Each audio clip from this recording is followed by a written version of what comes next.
While India celebrates its 75th year of independence this month, we thought we'll celebrate this occasion in our own special way. And that's when we thought of coming up with a series where we talk about what exactly is freedom. And in our terms, the truest form of freedom is when you're financially free. Financially free meaning you don't have to get up and go to work because you need the money that comes to your account at the end of the month or at the end of the day. You get up and work because you love what you do and you want to make a difference with what you do. And that can happen only when you are financially free, which technically in our financial planning terms, it means that you have enough money coming from your financial portfolio which covers your day-to-day expenses, and then you can get to work and focus on your work, focus on making a difference with what you do, and not worry about the paycheck at the end of the day. While financial freedom is fantastic to talk about and fantastic to listen about, it is not an easy path, and it is something which you will not achieve overnight. It is something which you can start working towards today, and that is why we thought we'll talk about how you can achieve financial freedom by taking small steps rather than a giant leap. So in this series, we will talk to you about 9 small steps that you can take so that you put yourself on the path to financial freedom and eventually achieve it over a period of time.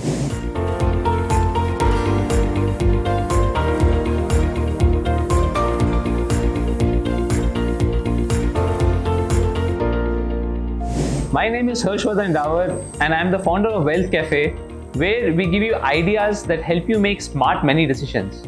And the end objective of this is so that you can become financially free. The first and the most important step that is required to put yourself on the path to financial freedom is to start now. Many times we understand, we acknowledge the fact that we want to accumulate wealth, we want to become financially free, but we never take the first step in that path. The first step is to start taking those smart decisions, start acknowledging that you need to start saving today and putting that savings to effective investments so that your wealth grows and you're able to achieve your goal of financial freedom. The most difficult part about saving today is that you are taking an action today, you're making an effort today, the results of which you will reap over a long period of time. And what I mean here is a really long period of time.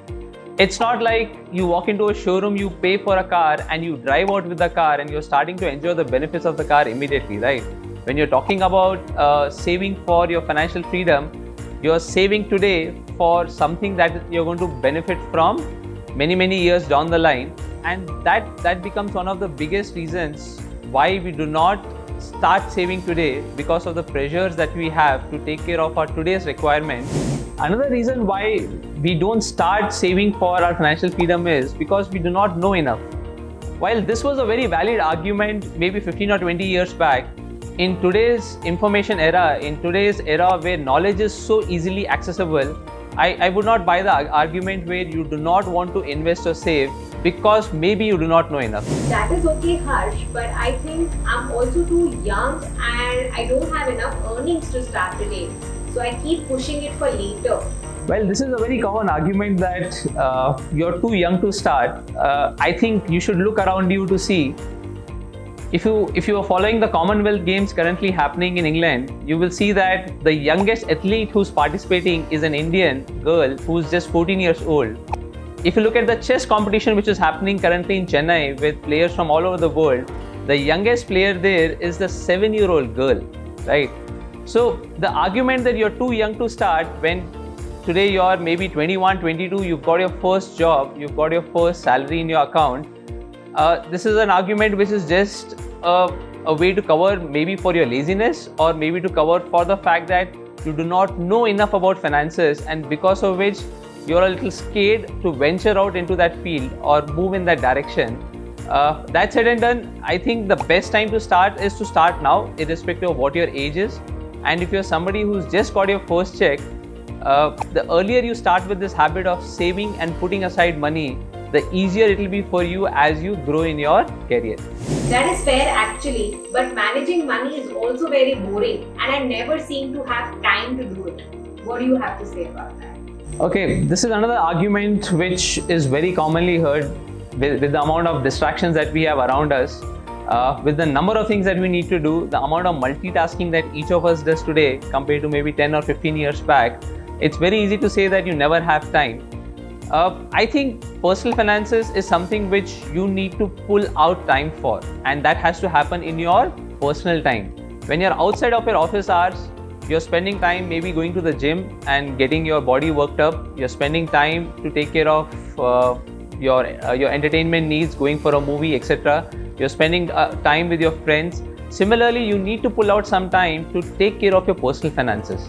The reason being, nobody is going to be bothered about your money or take care of money more than you, right? The amount you will take care of your money, the amount of time you give to your money, and the amount of time you give to make your money work hard for you, you will get that back from your earnings and your savings. At the end of the day, what I have learned is what you give importance to, that is something which will take a major part in your life. So if you decide to give importance to money in your life, that will reciprocate back in the form of the wealth that you accumulate and the fact that soon you will not have to spend too much time working for that money. So the first step that you need to take to put yourself on the path to financial freedom is to start now. If you have any questions as to how you can start or what are the problems that you face when you want to start saving and investing, do leave those questions in the comment section below and we'll be happy to answer them. And do subscribe to the channel so that you get notified when we have our subsequent videos released on the 9 steps that will help you achieve financial freedom.